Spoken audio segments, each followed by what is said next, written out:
अब दीपदान से क्या क्या किया जाता है, दुनिया के सारे काम दीपदान से किए जा सकते हैं। सर्वप्रथम आपने एक दीप लिया और उसको अखंड किया, लेकिन आपने बोलना क्या है?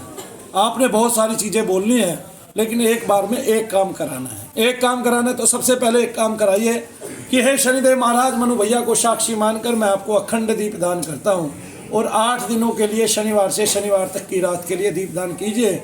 अब आप वहाँ पे शनिश्चर का बैठ के 8 पाठ कीजिए और 8 पाठ के बाद आरती कीजिए सवेरे, 8 पाठ के बाद आरती कीजिए शाम को।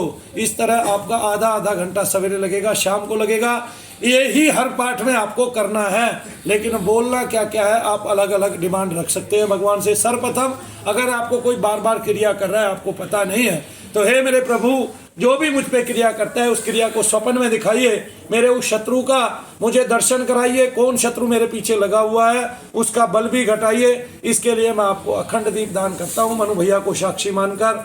हे शनिदेव महाराज, मुझ पर करुणा कीजिए, कृपा कीजिए, रक्षा कीजिए। इन दिनों में 8 में व्रतधारी आपने रहना है, कम खाना है, कम ही बोलना है और शनि धाम बेशक बताइए, लेकिन आपको उन 8 दिनों में स्वप्न में ही आपकी क्रिया का रहस्य पता चल जाएगा।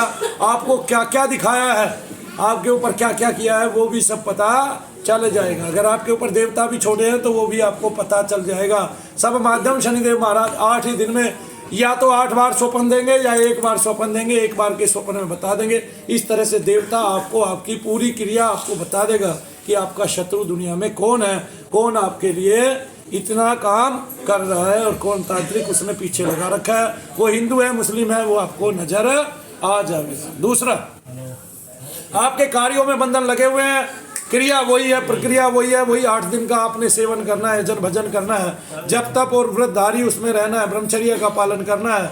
उन्हीं 8 दिनों में आपने ये काम करना है कि शनिदेव महाराज, मनु भैया को साक्षी मानकर मैं अपने व्यापार की वृद्धि के लिए आपको दीपदान करता हूँ। मेरे व्यापार में वृद्धि कीजिए और अखंड दीपदान कीजिए 8 दिन का। कोशिश हो तो उसी एकांत में रहे, कमरे में रहे।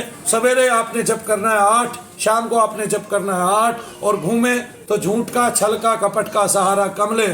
और इस शनिवार और उस शनिवार जो लास्ट के हैं व्रतधारी रहें, शाम के समय कुछ नमक का खाएं और बाबा को भोग लगाएं। इस तरह से जाप करें और फिर आरती करेंगे। इसी में बाबा आपको आपकी जो व्यापार में बंधन है उसके बारे में दिखा देंगे। वो ग्रह के कारण है तो भी दिखाएंगे, और ग्रह के कारण नहीं, अगर किसी ने बंधन कराया तो तुरंत बंधन खुल जाएंगे, आपका व्यापार फिर से चल निकलेगा। कर्ज मुक्ति के लिए भी यही प्रार्थना है कि मनु भैया को साक्षी मानकर शनिदेव महाराज, मैं आपसे कर्ज मुक्ति चाहता हूँ कि मुझे मेरे कार्य में लाभ दीजिए।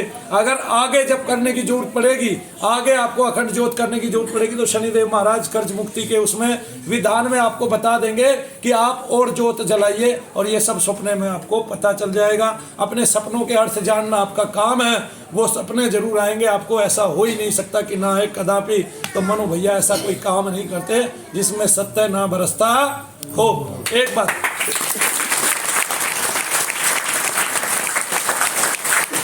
अब आपको लगता है कि शत्रु बहुत ज्यादा प्रबल है, तो आप 8 दिन का व्रत करें और सवेरे शाम कैड़ा धरना दे दें और सवेरे 8 शनिश्चर का पाठ करें, आरती करें, ओम सम शनिश्चाय नमः का जाप करें और ज्योत जला देवें अपनी ही पूजा स्थल पर। शनि की मूर्ति भी ना हो, तस्वीर भी ना हो, तो शनि धाम का ध्यान कीजिए, यहाँ के शनिदेव महाराज का ध्यान कीजिए। मोबाइल में देख लीजिए, 2 अगरबत्ती लगाइए और बैठ जाइए तन के। 1.5 घंटा सवेरे, 1.5 घंटा रात को जप कीजिए और बोलिए, शनिदेव महाराज, मनु भैया को साक्षी मानकर मैं आपको दीप दान करता हूँ, अखंड दीप दान करता हूँ। एक मेरा दीप ग्रहण करें प्रभु, स्वभाव अनुसार एक मेरे शत्रु का मर्दन करें, मेरे शत्रु के बल को घटावें, और जो मेरे घर में अशांति पा रहे हमारे पितर बंधन में हैं उनको मुक्ति दो।